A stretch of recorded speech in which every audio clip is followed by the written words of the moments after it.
right. Welcome everybody to the last meeting of our speaker series for the spring, and we're very excited for the presentation this evening. But before that, those of you who come regularly know the drill. We kick these off with opening up the floor for folks to share stories, experiences, either about birds, bird sightings, or anything fun and exciting from the natural world. So who's got one? Right down here down front. First painted bunting of the year on my feeder this morning that I saw. All right. That's the good news. The bad news it wasn't the pretty one. Anyway, but he'll be right. He'll be there. So anyway, Okay. she was there. She's kind of an olive green, and she spent a little time. I got some white millet, and I sent away for. I couldn't find any around here, and I put it in there, and apparently they like that. Okay. So, and they're supposed to come about the middle of April. I think it's staying for about 6 months. So Yeah. anyway, I was excited. Except for the odd ones that spend winter. Bev. I got the privilege of having 2 van loads of UGA students come to my house one morning to see the painted buntings. Okay. Is it Diane, is that her name, who was the speaker? Yes. Oh yeah. Yeah, she contacted me and said, I've got 2 groups of students, are they there? And Was I that said, right after our last? No, meeting? it was a couple of Or weeks like later. time before, okay, yeah. So, she said, are they there, and can we come see them? And I said, yes, they are, and you can come see them. And they did get to see them, so they were very excited. It was fun to see them. All right. Yeah. Hey man, what was it, the other day, we walked the old back 9 of Oleander on Jekyll Island, which has now been converted to the wildlife path. Yeah. And then on the way home last night, we saw about 15 wood storks fly over our heads. It's like really at sunset. It's really beautiful. Oh wow. Yeah, it's a beautiful time of year for stuff like that. How about it? Anybody else? Dan. Went out to search for plover nests on Jekyll South Beach with 2 of our sea turtle technicians when we came across a very weird looking bird. That was definitely not a shorebird. Took a little while. Mel actually ended up identifying it as a snow bunting. So very crazy big, right? Was not expecting.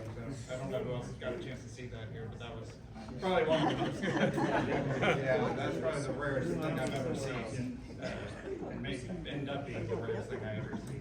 So y'all were the first ones to, as far as you know, to. No, we were. Well, the first to report it anyway. Yeah. So, yeah. I saw the day before.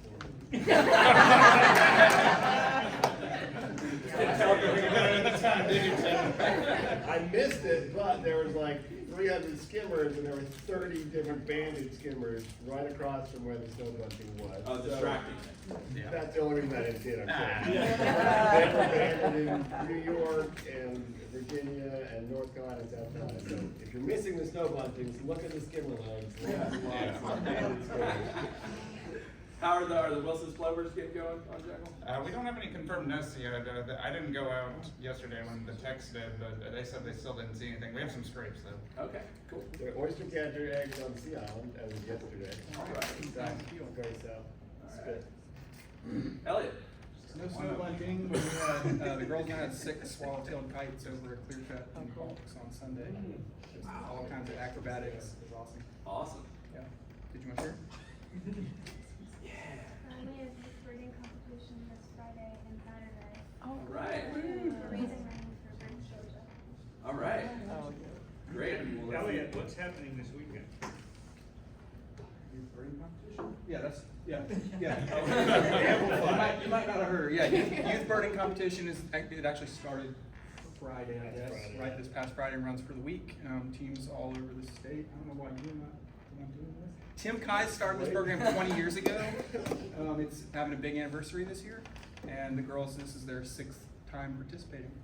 So it's pretty exciting. And they're raising money. You're raising money for Birds Georgia. If you want a link, let me know. I'll send you a link to donate.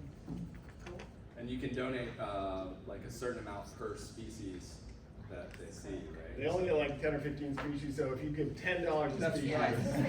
I was wondering about that. Building a building. reference, they got 87 species last year. Wow. Okay, all right. Yeah. So it's not about a bird story. Good. I was out there fishing on the Yellow Bluff, that's where my house is. And all of a sudden, the whole dock started rolling rock. I said, there's no boat around, what's going on? Then I see this huge manatee coming. Wow. Yeah, that was really awesome. Just saw for a brief second, no chance to take a picture or anything like that. I had the camera. He was just in there and out of there. But he went into the creek, like up towards 341, Yellow Bluff cross, not right there, 341 McDonald's and all Yeah. that. He was heading up that way. Okay. He or she. Is it early for manatees or? It's pretty early for me. Pretty early. Yeah, it seems like it. They've been seen off there. Okay. All right, warming up. Sweet. Anybody else? I've had one of those months where I've got more stories that I can share with you guys than you want to hear.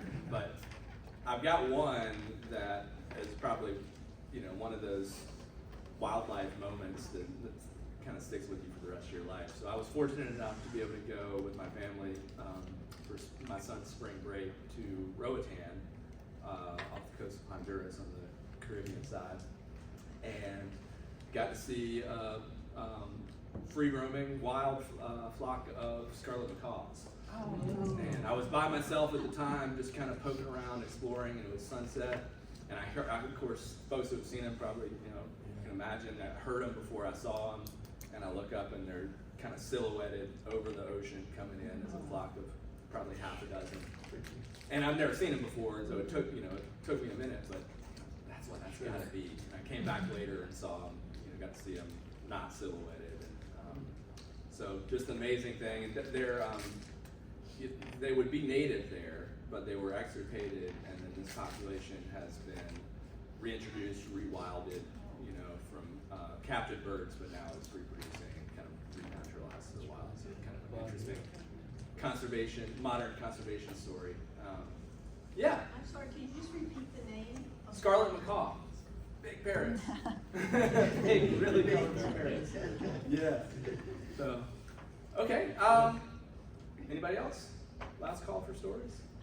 I'll give you one more. I saw the bald eagle fledging on Jekyll on Driftwood Beach yesterday. So you might have just a little while longer to have a chance to go to Driftwood Beach and see the fledgling bald eagle on the nest. I don't know if it's flown yet, but it looked like it was getting ready to. So. All right. Moving along. Just a heads up on some upcoming activities on tomorrow morning. Right? Tomorrow morning, St. Simon's Island, Cannons Point, we'll have a warbler walk led by Bob Saddlemeyer.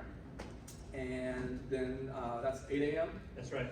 And then the following Wednesday, we'll have another warbler walk on Jekyll at Horton Pond, right? I should know since I'm helping do that. So hope to see any folks there. Beyond that, there are some other events that you can always go to our Facebook page or our website to look at the upcoming calendar. Bob or Stephanie, you want to add anything else about upcoming field trips or events? I assume the boat trip is full. Yeah. Okay. All right. Any other announcements from anybody? Okay. I'll just say thank you to George Audubon and First Georgia for the donation of binoculars and field guides here to the library at the college. We have our dean of the library here, Debbie Holmes, who's very excited to meet with Andy and to receive that. And they set up a library guide around it with some resources. So we'll definitely be promoting that, encouraging students to take advantage of it. I know there's a bird walk here on campus planned for May 1st. So thank you.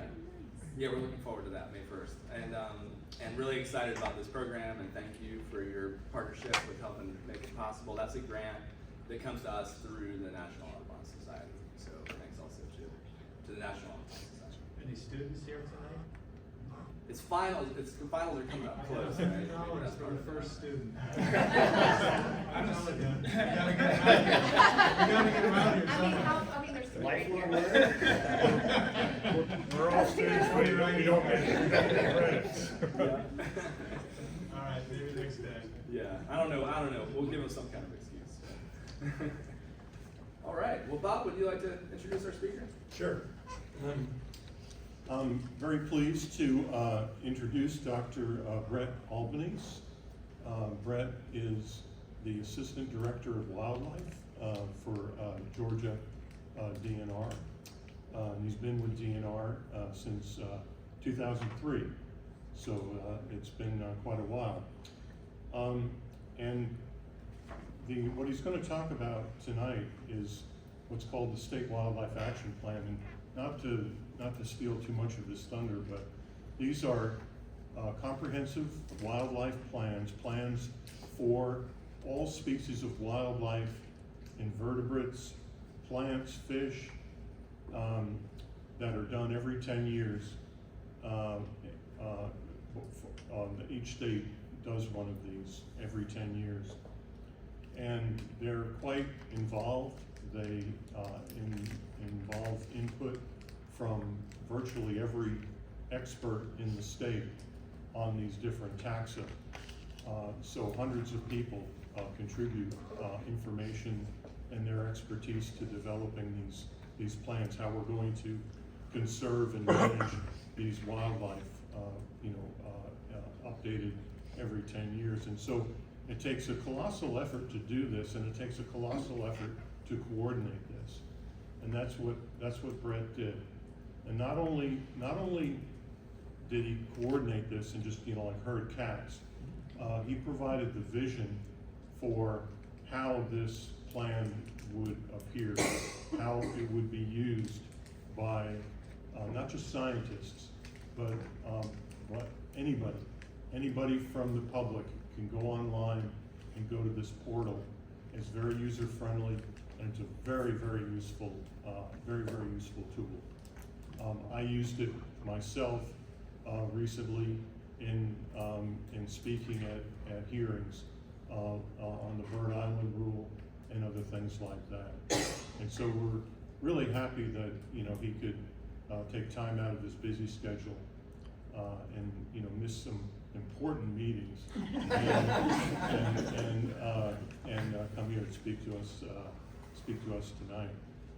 But I understand that Ben wants to add one or two things as well. Oh yeah, thanks, Bob. I just wanted to say I first met Brett when I was a grad student at the University of Georgia, taking an ichthyology class that he co-taught, and those were some of the lectures that I looked most forward to at UGA, just because of how passionate you were with teaching. And so Brett's, I think of Brett kind of like as a conservation equivalent of one of these professional athletes that can compete in multiple sports, right? So just excellent teacher, one of the better field biologists around, and now, in leadership statewide, taking care of the natural heritage of the state. So really lucky to have you here, and looking forward to another great lecture. You guys are making me blush, but what I meant to say was lower expectations. But yeah, thank you all so much for having me. I'm excited to talk about our wildlife action plan. And so we'll get started. Bob led into this. What is the State Wildlife Action Plan? It is a plan Georgia DNR has to update every 10 years to maintain our eligibility for state wildlife grant funding that we get from Congress. But it's a lot more important than that. It's not just for the money or just for a bureaucratic milestone. It is our statewide strategy to conserve populations of native wildlife species and the natural habitats they need before these animals, plants, and places become rare and more costly to conserve or restore. And we know that that's happening right now. And you on the coast of Georgia are no stranger to that. We have really high development rates, and that raises the urgency for implementing the State Wildlife Action Plan. So we just revised the SWAP. The SWAP revision was guided by 15 technical teams led by Georgia DNR staff with expertise on different taxonomic groups and conservation issues such as climate change.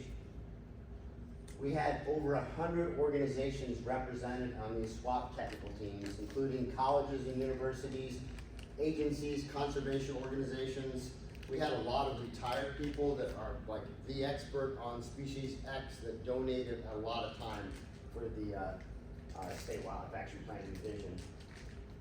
We had an advisory committee that hung with us for the 3 years it took to revise the SWAP. This included 35 decision makers from the agencies, conservation organizations, stakeholder groups, some academics like Mary Freeman there. And so that was really useful. They provided a lot of input on our bigger picture conservation actions. And then one of the requirements for SWAPs is you have to engage the public in developing a SWAP. And we developed a video that over 900 people watched about the 2025 SWAP, and we received 180 official comments. And we actually used these comments to improve the SWAP, and we're really proud of that process. We got some letters on the SWAP that were like 15 pages long from the Southern Environmental Law Center. Very, very specific. Like on page 17, I read all the technical team reports. Of the bird technical team report, you said this. Can you say it this way? And we're like, okay, we can do that. So because of all of this engagement and input, we like to say that this is Georgia's plan. It is not Georgia DNR's plan. We need help in revising the SWAP, but more importantly, we need help implementing the SWAP. So what is in the 2025 SWAP? 1,062 species of greatest conservation need. That's up from 640 species in our last SWAP revision in 2015. We have a lot of the usual suspects here, but we added a lot of terrestrial invertebrates for this SWAP revision. A lot of these species are just getting on the radar screen for conservation. We've got a bunch of plants, almost 500 species, and we have a lot of aquatic species as well. And because that's such a large number of species, we don't want to be drowning in that, so we prioritize them into 4 different groups. Highest conservation concern should get the most attention during the next decade. These are species we think are at the highest risk of extirpation from the state. And we also look at their global status to say, well, how important is Georgia to the conservation of this species? So these are populations that are significant to global conservation. A great example, we have 266 species in this category. A great example, I know you're all familiar with the North Atlantic right whale, critically endangered species, only known calving grounds in the southeast. Some good news, we had a great year for calves. 23 mom calf pairs were documented, which I think is a record. Is that right? For 17 years. It's the highest in 17 years. Highest in 17 years. So then we move down to high conservation concern, and these are species at risk of continued decline in the state, with Georgia populations that are significant to global or regional conservation of the species. This is our biggest category with almost 500 species. A good example is the tangerine darter. This is a Blue Ridge, Southern Appalachian endemic. It's only found in one stream in Georgia, the Toccoa River upstream of Lake Blue Ridge. Moderate conservation concern, these are species of long-term concern or that are representative of an ecosystem in need of conservation. We have 175 in this category. Great example is the diamondback terrapin. We think there are a lot of terrapins out there. We're doing more surveys this year to be more certain about that. But we know that they face long-term threats from climate change and current threats from road crossing mortality and crab traps. And this is one point I'd just like to make is like the Endangered Species Act is so important, right? Like we know that's really critical for conservation. One of the reasons that Congress got behind state wildlife grants over 20 years ago was the idea that we don't want to just wait till species are critically endangered to implement conservation efforts. So if the Endangered Species Act is the emergency room for conservation, this is like healthcare and long-term prevention of disease. And so we want to emphasize that. And then finally, we have data deficient species. These are species that may be at risk, but we just don't know enough about them. There's 137 in this category, and a good example are terrestrial invertebrates. There's a lot of species that are only represented by a few records in our database, and a lot of them are only known by a handful of experts. So we need to do more work here. Putting these on the SGCN list means that they're eligible for funding through state wildlife grants. So these are great student projects to do work on these species. Another required elements of state wildlife action plans is they have to identify habitats essential to species of greatest conservation need. These are some of our crown jewels in the state that support a lot of biodiversity and a lot of important populations of species of greatest conservation need. That's the SWAP logo. That's why I keep saying that. SGCN. That's the terminology we use to say that it's part of our SWAP. For this SWAP revision, we really emphasized landscape scale habitats. And so to do that, we developed conservation opportunity areas. And these are areas, that some of them are owned by the state, some of them are private lands. They're areas where we can do conservation of species, voluntary conservation efforts. It might be establishing conservation easements, buying more land. It might be technical assistance programs through NRCS funding, or just voluntary efforts by private landowners to protect species and habitat. And there's two components of these conservation opportunity areas. There's hubs, which are large patches of natural habitat, over 5,000 acres in size. And then there's the corridors that connect all the hubs together across the landscape and allow wildlife to move, and in some cases even habitats to shift with threats due to climate change, for example. And so on this map here, it's a little busy, but these brown areas are existing conservation lands. Those are hubs. These dark green areas are also hubs, okay, that contain a lot of natural habitat. And then these light green areas are the corridors that connect them all together. And how did we do this? Well, the hubs were already identified by what's called the Southeastern Conservation Blueprint. We added a few hubs to their initial data set, but then we did this GIS least cost path analysis to connect all the hubs together. And the way that works is the hubs go through areas that are the shortest distance. They go through undisturbed land cover, large parcels of land. We have land ownership data that tells us that we want to run these things through large parcels, because if you've got a lot of subdivided areas, it just gets harder to work. And then they go through existing conservation land, which includes easements where possible. And so we have a really nice GIS spatial tool called the Conservation Opportunity Area Viewer. And you can click on any one of the hubs or corridors in the state, and when you do that, you can zoom to the area. You'll see how big it is, how much of it is in permanent conservation land. That includes, conservation easements as well as fee simple owned properties. How much it is covered by habitat cores. Habitat cores are undeveloped land cover classes that are at least, 200 acres in size and greater than 100 meters in width. And so if that was 100%, you'd have unfragmented habitat throughout the entire area. So that's very, very high. This is the Altamaha River corridor. We have 68 SGCN species that are documented within this area. That is used to determine a priority score, which considers the number of species weighted by those different conservation levels I just showed you. So the highest conservation concerned species count the most. So that gives you that. That gives you that number out of the total possible score of 238. That's for Chattahoochee National Forest. You also see that in 2021, 3.16% of this land was developed. That's projected to increase by over 100% between now and 2050.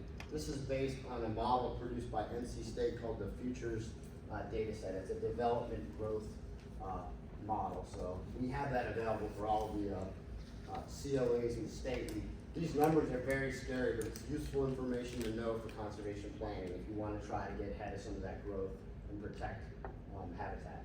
You also get a list of all the SGCN species present within the area, and this is based on data in DNR's database. All right, so we did the same kind of approach to target freshwater and marine species. We identified priority watersheds. This is what they look like right here. And what we did for this is we basically did the same thing that we did for COAs, is we counted the number of SGCN that are documented within each area. And then we summed up that across all species, weighted by their priority level. And so here we have an example in this Attila watershed of a watershed with a total score of 8. And on this map, the orange and the red are the areas that have the highest priority scores. And we've done this for all 3 swaps. In the first 2 swaps, this area stands out. You know, the Coosa Basin, the Tennessee drainage in northwest Georgia are hotspots for aquatic biodiversity. The Flint River system has been a long-term priority. In this swap, we have more emphasis on coastal watersheds, and that's because we included a lot more marine species in our swap, like dolphin and manatee and diamondback terrapins and stuff that give these areas a higher priority. So that's what that is. And we have the exact same viewer on our website. It's a watershed viewer. It's just like this viewer here. One thing I forgot to mention that's really cool is when you go into this viewer, they have these sliders across the top. And what you can do is just change these numbers in here. You could ask a question like, which of the COAs have more than 50% of their land conserved? And you can just slide this thing over and watch all the areas disappear except for the ones that have a lot of conservation land. So these sliders are pretty neat. You can use them to look at future development growth. You can do it by priority score. I could show that if we have time at the end. All right, so moving along. Another required element for state wildlife action plans is to identify threats to species. And so technical team members were allowed to pick 3 threats per species, because if you let them pick, you know, an unlimited number, they'll pick all of them, right? So we said, what are the most important threats to these species? And then we aggregate that across all of the 1,062 SGCN, and we see that 608 species are impacted by natural system modifications, and those are things like wetland draining, altered fire regimes, dams that block movement of aquatic species, followed by pollution, residential and commercial development, climate change, and invasive species. Those are the top 5 threats. And with each one of these broad threat categories, we also have identified more specific threats that occur within those categories. This is based on a standardized threat classification system developed by, or utilized by the IUCN. So the purpose of identifying threats is to help motivate more specific conservation actions. And we identified over 3,500 single species conservation actions in the Wildlife Action Plan. Here's an example for, here you go, Gene, the Omaha Arc mussel. So we got a mussel in here, and you know, we let people pick up to 6 threats, yep. And, what's that? So that's Madonna Arthur. That's Madonna Arthur, yep. So, in fact, I took that picture probably with you in about 2003, I think. But anyway, so one of the conservation actions for Arcula is to do these this monitoring of mussels and mussel communities in the Altamont River system. That's something that Gene did a lot of and gave us a lot of baseline data for this. But we now have a candidate conservation agreement with the Fish and Wildlife Service and Georgia Power, and they give us $44,000 a year for 30 years, which $44,000 isn't a ton of money in 1 year, but for 30 years, it's pretty awesome, and we spend that on this monitoring work. So, and this is our mussel biologist, Matt Rowe, in his hatching place in the Lower Altamont River, where you can still find abundant and diverse mussel assemblages, which is a great thing. But yeah, there it is, identifying mussels. So we realize we can't, 3,500, species actions, that's ridiculous. We can't do all of that, right? I mean, we'll get some of them done, but we realize we can't go one species at a time. So we also tasked the technical team and the advisory committee to come up with some bigger picture conservation actions. And we have 132 of those.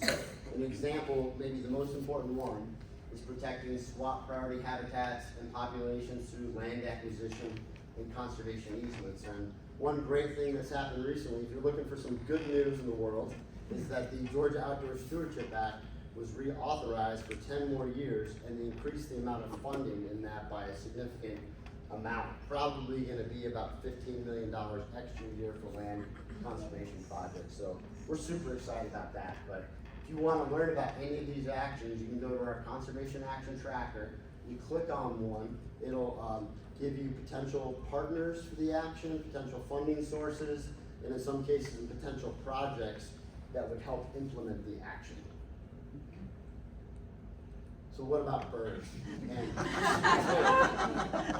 I was trained as a scientist, and I love birds, but I'm not a bird scientist.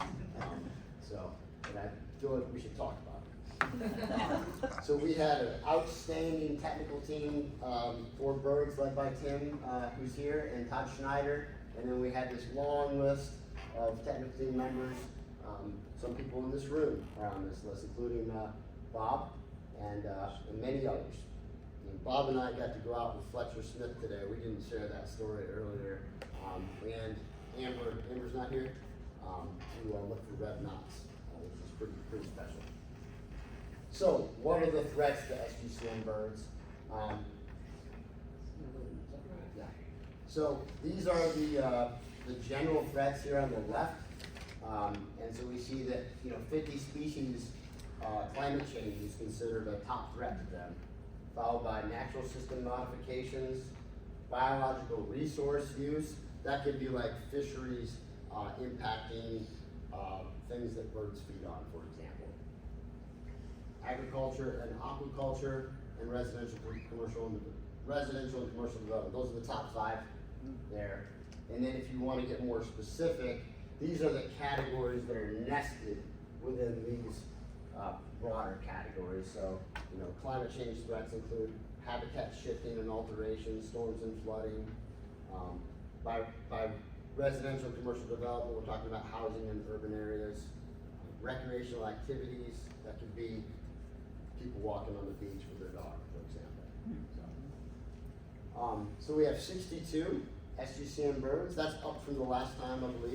You guys added more species. And we broke them down into categories like this. So we really did a great job of prioritizing to focus, a lot of effort in these 2 categories here. Here's our 6 highest conservation concern species. And we'll just talk a little bit about the red knot, which I think probably you guys know a lot about. It's a federally threatened species. Wintering habitat in Georgia and other places, Gulf of Mexico, all the way to Tierra del Fuego. We have over 1,000 birds on the Georgia coast in the wintertime. Spring migration, April and May. We have over 10,000 birds on the Georgia coast. They're feeding on horseshoe crab eggs to fuel their migration north. Tim kept telling me it was a terminal staging area. I'm like, that doesn't sound good.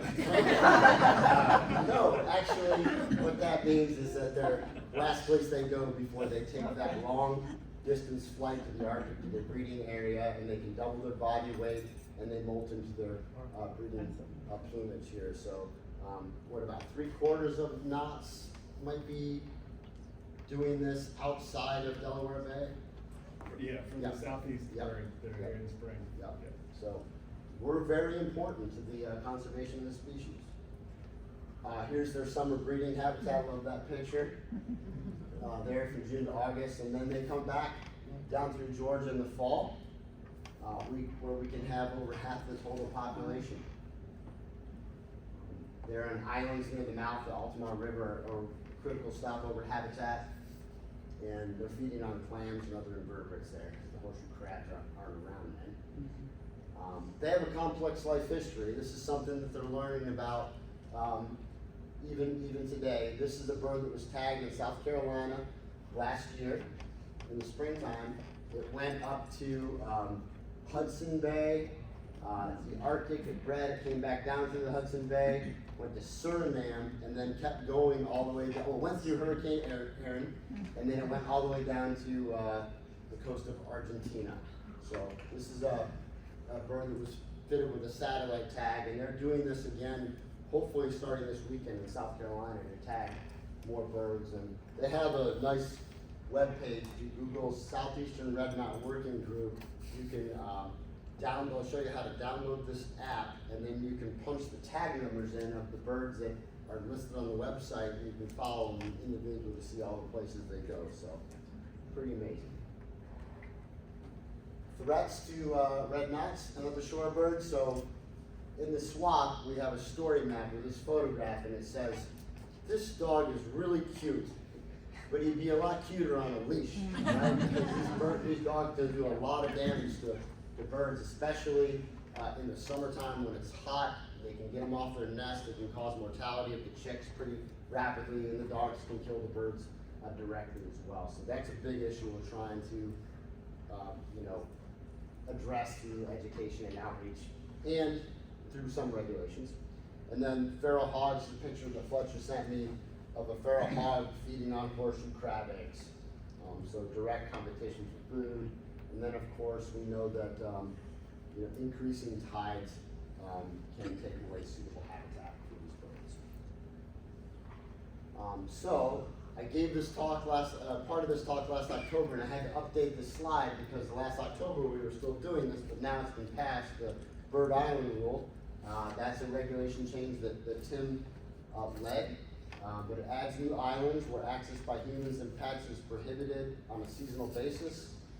It clarifies the protections apply to the entire intertidal zone, and it was passed by the DNR board in January with very strong public support.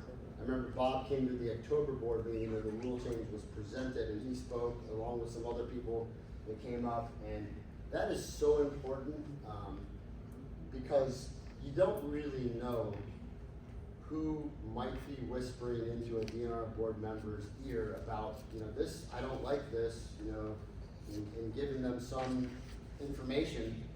So every time someone sends us an email, stands up and gives a talk and supports our regulations, it's super helpful. So moving on to the next category, we have 31 high conservation concern species, from tiny warblers to very large herons and storks, and even cranes. One example, Prothonotary warbler. These guys are migratory cavity nesting warblers that are really habitat specialists that breed and nest typically over open water and floodplain swamps. In Central and South America and mangroves. Threats to them are loss of bottomland hardwood trees and nest cavities, altered hydrology that might result in those areas not becoming inundated, loss of wetlands, and invasive species like privet that degrade those bottomland hardwood forests.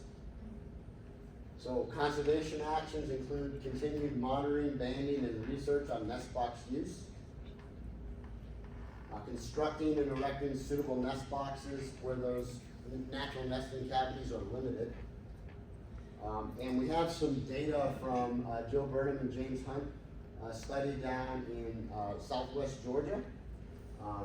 They've been installing and monitoring these artificial nest boxes as well as natural nest cavities. They documented a clutch size of 4.3 eggs per nest. Out of 21 nests, 19 of them fledged young, 2 were abandoned, and 1 was preyed upon. That's pretty good. So they conclude that these artificial nest boxes could potentially increase recruitment rates for Prothonotary warbler where natural nest cavities are limited. They also documented flooding of nest boxes could be an issue in rivers that are becoming more developed and have more flashier hydrology, where they have more extreme floods that could flood those nest boxes out. So they did see that in that Lockany River. This is a really cool banding history for one of their birds. Banded in 2018 on the Alapaha River, resighted in 2019 and 2020, recaptured in 2022. Used the same territory, used multiple nest boxes and at least one natural nest So the average lifespan for prothonotharies is 2.4 years, but this bird lived more than 5 years, and not only that, it went back and forth to the tropics 10 times, right? We can only afford to do that once every 5 years, right?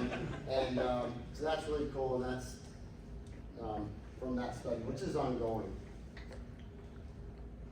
Another one is Henslow's sparrow.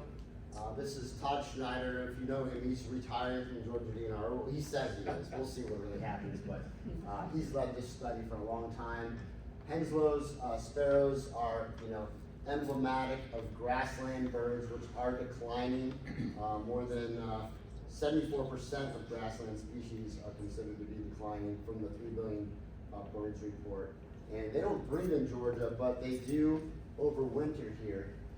This is a video of some of Todd's monitoring work. Can't hear the volume. Let me see if I can turn that up. I'm sorry. Ooh. Let's see if I can do that.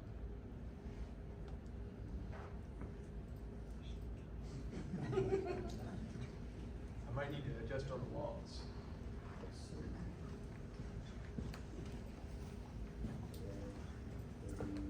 There's about 4 different ones. Okay. There's one on the wall. Okay. Crank that one up, so let's see if that works. Okay.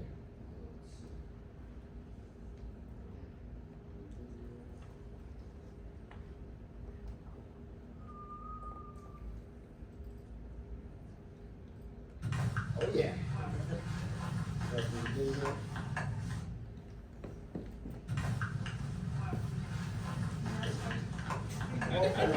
Never mind, that's explained. Don't worry. So, how about?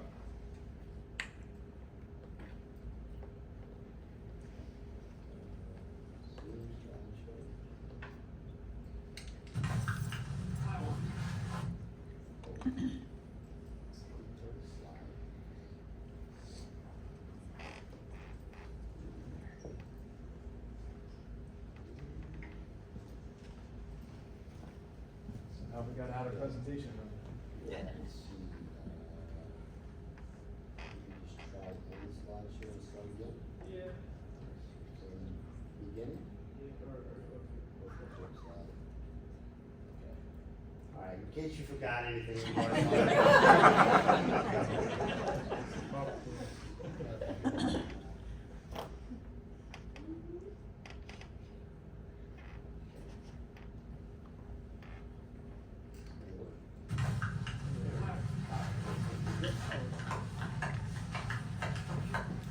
We love that bird, we're clapping for it.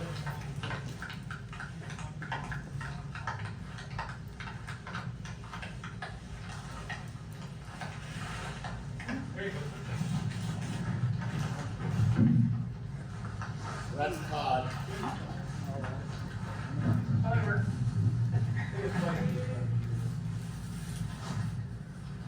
He just said he's a fighter.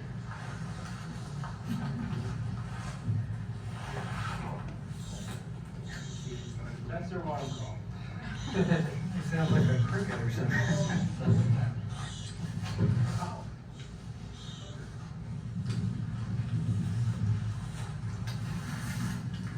Full grams of fury.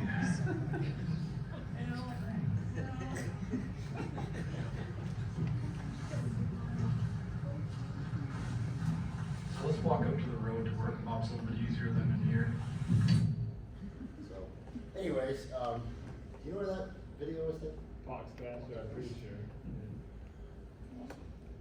Alright, so, they were, Elizabeth Hunter published a paper about this, and found high site fidelity across years with recaptures less than 200 meters apart. Abundance was variable, but high in power line rights of way with 1.7 to 8.5 birds per hectare. We have thousands of miles of power line rights of way in Georgia, which could benefit Henslow's sparrow with proper management. And that's one of our swap conservation actions. And it takes partnerships with groups like Georgia Power and other transmission companies. We've had a lot of success working in power line rights of way. They present some challenges too. That's something we wanna, lean into, as we implement this swap. That's Jim Ozier, who used to work, for the Wildlife Conservation Section of the Iron program and now works for Georgia Power. So we got a guy on the inside over there. Yeah, so moving to the moderate category, we have 22 bird species in this group. One I just want to mention real quick is wood thrush. And a lot of people would say, wood thrush, is that a rare species? And well, maybe not by our usual definitions, but they have declined a lot, up to about 45% since the 1990s based on breeding bird survey data. They're sensitive to habitat fragmentation. This is a species that I think really is an opportunity for a lot of birders to contribute data on our species through eBird and other types of citizen science applications. So, we don't have a lot of we haven't classically had a lot of rare species work in like the Atlanta metropolitan area, and this is a species that kind of provides more connections with people in those areas. And then we have data deficient species, common raven, woodcock, and American barn owl. We were doing work on raven last week up at Tululu Gorge, monitoring to see if they're nesting there this year. But then American barn owl is one that, there's a need to do more monitoring of their active nest sites. Another opportunity for citizen science. So we have a lot of big picture conservation actions for birds in the swap that were developed by the technical team. Here's ones that I'd call research and monitoring. You can just read those if you want, but one that we'll point out is this use of the MODIS towers to track radio tag birds. And Tim has been part of some grants to add more of these MODIS towers on the Georgia coast, and there's efforts to add more towers right now inland as well. And it's for bats and birds. We have some direct management actions that, this is where we can our work can actually change the status of the species. And one I'll mention here is just protecting wading bird colonies and foraging sites from habitat alteration. We're also creating and enhancing wading bird colony habitat. And we have a lot of outreach and technical assistance actions. And one I want to mention right now is this effort to encourage hunters to stop using lead ammunition and use copper or non-lead ammo. There's a lot of alternatives that are just as effective. There's a group called the North American Non-Lead Ammo Partnership that is sponsoring these exchanges where you turn in your lead ammo, or they'll just send you some free copper ammo to use and try out, and they also do demonstration projects. We're actually offering a training now for our own staff in DNR in game management throughout the agency to learn more about this, so we can educate people about this, because it is still an issue in Georgia for bald eagles and golden eagles and other wildlife. So one thing with this swap we want to do a better job of is actually tracking completion of conservation projects. In the past, we finished the swap revision, we got back to work, 10 years came around again, it's time to revise this thing. We were working towards the swap, but we weren't really, keeping track of what we're accomplishing. And one way we're doing this is through this conservation action tracker. And I already showed you before these these comprehensive conservation actions. And when you click on one, what will happen is you'll get a list of projects over here on the right that have been completed that support the action. So here's an action about doing surveys for SGCN species. And so we have a survey here for fish, and click on that, and then you get a project description window will pop up, and it'll tell you all about what was found. You might be able to download a report, see some photographs, see who led the project.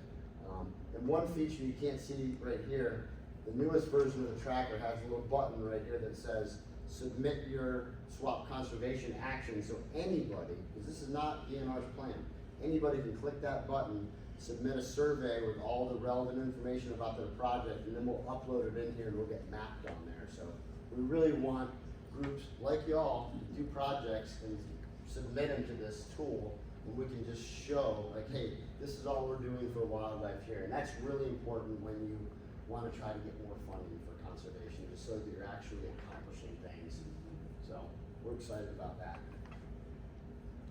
And another thing Bob mentioned, we have this, it's called the Wild Georgia Hub, and it's your one-stop shop for everything about Georgia State Wildlife Action Plan. You go to this page, you'll find these different story maps. They're organized by ecoregions for terrestrial species and by watersheds for aquatic species. And think of each one of these as like a mini state wildlife action plan. Like, I don't have time to read about everything in the state. I just want to go to the southern coastal plain, because that's where I live. And you click on that when you get a list of the species, the habitats, the threats, the conservation actions, some example conservation partnerships.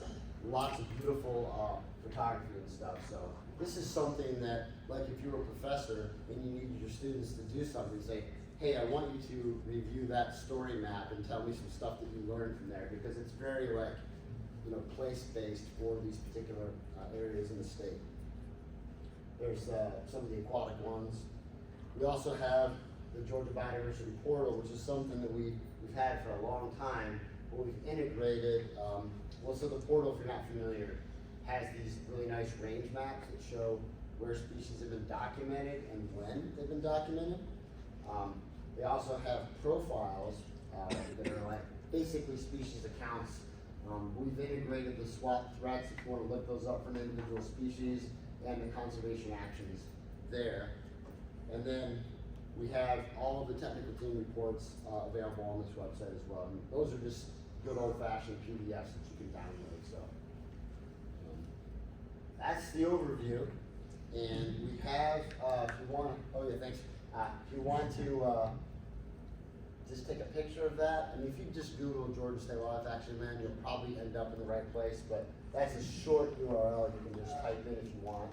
And this is, I always try to plug this. This is the Give Wildlife a Chance license plates. There's several versions of this, but any of the ones that say Give Wildlife a Chance, that money from the non-game tax checkoff, any donations you receive all go into the Wildlife Conservation Fund. Some people call it the non-game fund. But that money is so valuable to us because it's unrestricted, it's protected. The Georgia legislature cannot take it from us. We can use that money to apply for grants and use it as the cost share. So for every $1 of this, we might be able to bring in, you know, $2 or $3 of federal money. So it can go a long way. And anyone who, you know, buys this license plate within the next month, we've got a limited time offer tonight. You'll get a free subscription to the Georgia Wildlife newsletter, Georgia Wild, which I don't know if you're familiar with it, but it's put out by this guy in our section named Rick Lavender, and he's really talented. And he will basically do little profiles on all the different projects around the state. So that's really a great resource. That's actually free all the time. Yeah, so I'd be real happy to answer any question about the swap or. Yes. So you hit on citizen science just a little bit. Can you connect the dots and talk a little bit more about how things like eBird and iNaturalist feed into like this data? Yes. So we do. I know, like today, for example, we were out doing sighting work, but we were also counting. We were looking for red knots. We were also counting some of the other birds, and that was submitted to eBird through this Georgia DNR birds account, and so we can mine that data directly. That's our own data. But we can also get into the back end of eBird to get more records for any of those species. They have to be vetted by our biologists, you know, before we put them in there. But we're using that. To be honest, probably our bird data it's behind, you know, in some cases. But we're really focusing on that now.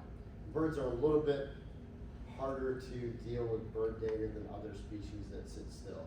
So that's one of the challenges. You just can't take all the records and put them in. We're trying to map areas that are important to those populations. Yeah, so not just like a flyover or something like that. It's got to habitat-based or To some that, type of and like, how function. can we make our observations more meaningful, you know, to be able to be more used in that capacity? Does that make sense? Like, is it, Yeah. is it a descriptor? Is it like more detailed in the comments? Are there certain things we can do to help make data more useful in that? Does that make sense? Yes, and I'm gonna probably pivot to Tim, but I think maybe, you know, they do have all those little nesting codes.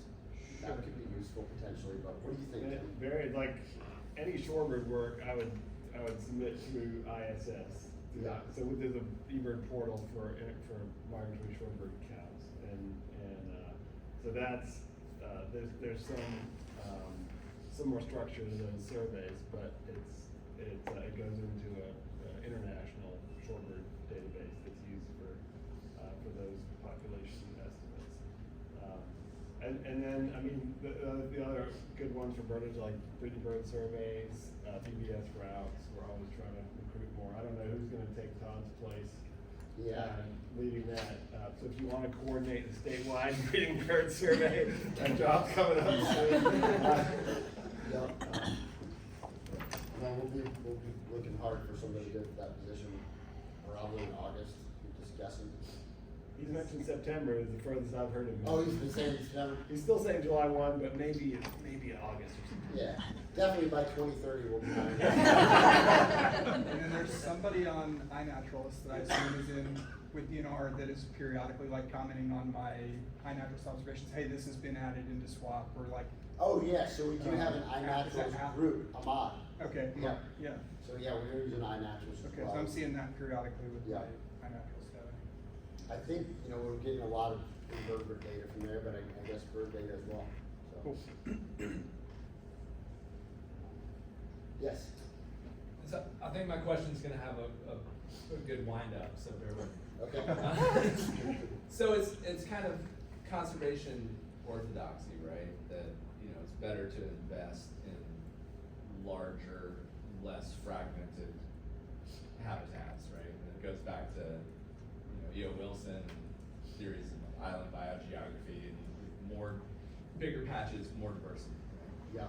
Yeah, But, you know, when you're thinking about conservation at the community level, like a local group like Coastal Georgia Audubon does, or an organization like Jekyll Island Authority that you know manages at a local level to balance, you know, nature and development, or urban areas, right? Like a lot of what is there to conserve in that context is smaller habitat patches. Yeah. And so I'm just curious what your thoughts might be on how you balance that, and whether that came up at all as you guys were working on it this did law. come up, you Yeah. know, because, while we do have those conservation opportunity areas that kind of maximize those things, and also taking, you know, a lot of, life history theory and protect corridor conservation, like that's the gist of it, but we have a SWAP implementation strategy, and it talks about protecting those areas and other sites that are important to conservation, because we know there's a lot of places outside of those areas that might be truly important for SGCN. Like there's a lot of rare plants that they might not be found in those big hubs, but they're in a small isolated parcel that the only way to protect it, you know, might be 10, 15 acres. That's not probably property that DNR is going to be able to buy, but a land trust can buy it. And so those areas are also part of the mix, and the social aspect of what you're talking about too. We are having a lot of conversations with conservation groups in this metro area, because they really have been kind of left out of the rare species conservation thing. One of the reasons we have some of those other species, I mean, they merit conservation, but you know, they're maybe not as globally significant, but they're important in those areas. And so things like wood thrush, and we actually are doing a event with the city of Atlanta, and it's like a bio blitz in their parks. It's happening, I think, this week actually. So we are trying to engage more with that. It's just, you know, and the thing is, like, it's not all our projects. Like, they can do their own project in their community. They can apply for Georgia Outdoor Stewardship Acts to protect areas that have some recreational value and some natural values that they can conserve.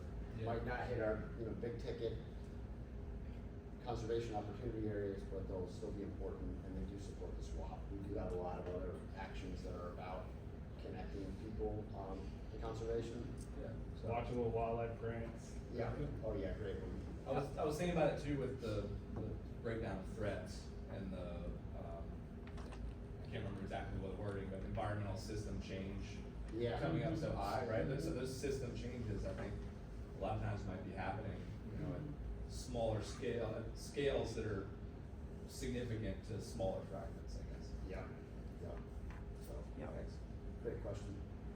Piggybacking on his question, Yeah. what is our takeaway as, on a community level and an individual level? What can I do? Oh yeah, well, I'm gonna pull something up. Perfect. To help with that, so, let's see, just see if you can Google it. Type, some keywords here.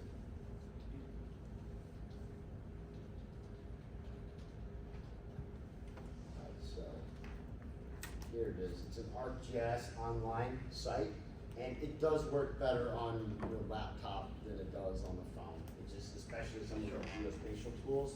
But one thing that we like to emphasize, like in each one of these story maps, if you go there, you'll see, they're organized all in the same way. Overview, SGCN, habitat threats, conservation partners, how can I help? Yep. And so here's some of the things like that we're trying to promote in like backyard habitat resources. That's what anybody can contribute to, right? Even if you have, I don't know, a very small property. So these are resources that we want people to kind of take away. And yeah. Thank you. Yeah. There's also, I think that's probably good. We've got a beach stewards program, if you wanna get Okay. out on the beaches and educate folks about our nesting seabirds and shorebirds. It's Yeah. kind of spearheaded by Manomet, DNR is involved as well, but Allie Hazer does trainings and there's you get a little blue vest and a Oh. scope and signs and do roped off, parts of pools and a little roped off where there's nesting Wilson's plovers and things Sure. like that. So it's a good sort of public face of wildlife. Why is this area closed? Educating folks about. What's that again, Tim? It's a beach stewards program, and I can get Allie Hazer is probably the best I can contact. Where send it to her. Stephanie- I have her email. yeah, so we're always looking for volunteers. Tim, and we can, like these story maps, if something emerges as a new opportunity, these are dynamic, we can add stuff to them, like our beachcombers, or the beach stewards. We can put that in the Southern Coastal Plain, if you wanted to draw more people to it. Yeah. So, yeah, this is if you just want a quick summary of the swap, this thing here is a nice one. Click on the American barn owl, and there's a tutorial that shows you how to use all the swap tools. There's an executive summary. There's key terms defined, so if you, what's a hub, what's a conservation opportunity area, definitions of all the threats, habitat definitions, and then we have this implementation strategy, which is basically 7 themes of broad conservation action we want to implement over the next 10 years. Okay. Learning more about species, research and monitoring. There's, each one of these themes has these strategies to help implement the theme. So, here's protecting populations of SGCN, and then conservation opportunity areas, priority watersheds, and other public and private lands through land acquisition easements and voluntary mechanisms. And then here's how we prioritize those areas. And this is actually now written into the scoring criteria for Georgia Outdoor Stewardship Grants. So, these are the places that we'll want to try to protect, and we'll score higher with that particular dose of question. If someone said, I want to donate, or put my land in a conservation easement, Yes. I understand that process, but who comes out, is there anyone to who comes out and says, yes, let's look at and see what's really happening here, but perhaps you have a native plant, perhaps you have Yeah, a terrapin or a gopher turtle or something, I mean, Right. who knows, I mean, I'm just wondering, and that way they would be more inclined to do so in perpetuity rather Yeah. than just say, I don't know what that means exactly. yeah, and so, you know, we have limited staff, but in some cases, we can send our own staff out to look at a property. Sure. And give you an idea. But when they do the process of developing a conservation easement, they're gonna do a baseline documentation, and they're Sure. gonna survey all those resources. Yes. And then come up with like, well, here's the areas and the habitats we really wanna protect through the easements. Here's the envelope where you're gonna continue to do the things you need to do to live on that land. And, you know, here's the legal document, for that. And we don't, there is, you know, we don't endorse specific land trusts per se, and there's No. different ones working in different parts of the state. There is, if you don't know where to start, there's, something called the Association of Georgia Land Trusts. Yes. And they have an annual meeting every year, and that's trying to be kind of like a way for those groups to kind of coordinate their efforts. They all kind of compete with each other too, so, but that's one thing, and they, on their website, have a list of different land trusts in the state. Okay, so. thank you. Thank you, Brett, for all the work you've done here. It's really important for guiding conservation in Georgia. And as a professor, I do use these as resources. Students are referencing the SWAP and Georgia Biodiversity Portal all the time in my class. And I have to put in a plug too, because you mentioned the barn owls and citizen science, and you mentioned Manamet. There's students in my conservation biology class this semester doing service learning projects, including with Stephanie and 100 Miles and with Manamet. On some of these projects with the Darien Owl Trail and the shorebird surveys. And they'll actually be presenting, we have a conference on campus next Thursday and Friday. Thursday morning, 10 to noon is when students will be presenting service learning posters. So my class will be presenting their work, including Darien Owl Trail, Manamet, other conservation projects. It's in the Correll building, which is just to the northwest of here. So it's open to the public if anyone wants to come. It's called the Endeavor Conference. You can Google it and learn about it. There's service learning on Thursday and then undergraduate research on Friday. So we definitely appreciate the partnerships, you know, of lots of people in this room that help provide that collaborative work. Great, that's awesome to hear. Yes, sir. You were just in a meeting with all the other states that have completed similar projects. Like, did a lot of other states go with this sort of design, or, I mean, to me, this feels Yeah. really cutting edge and it's Yeah, incredible stuff. so we engaged in this group called the Southeastern Association of Fish and Wildlife Agencies. There's also a national group that's over all of the different regions of the country, and we meet with them annually to talk about, you know, we share notes on what we're doing. And we actually wrote a report prior to the SWAP. We got a grant called the SWAP Enhancement Grant, and we came up with a lot of the methodology that we used in this revision.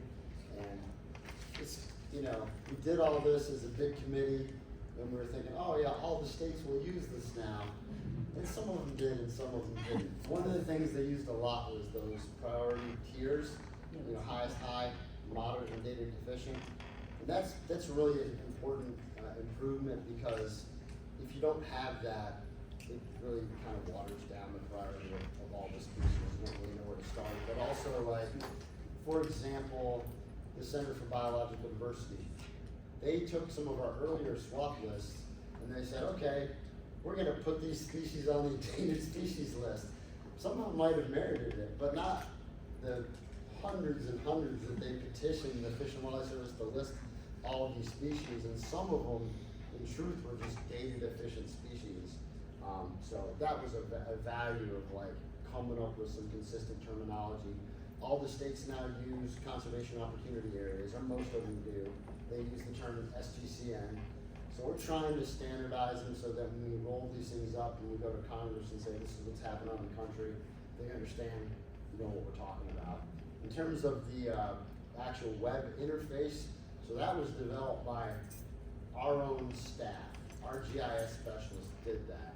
And it's awesome because there's a lot of states that paid a lot more money for their SWAP webpage, and then they got it. It looked great, but they can't edit it or change it or know how to use it. So they have to do another like bid process to contract someone to fix it for them. So we feel like we're in a good place for that. But there's other states that have. We looked at a bunch of other ones too and stole ideas. But, so. All right, well, how about a round of applause?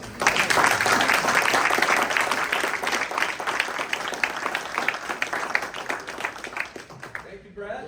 Thank you, everybody, for coming.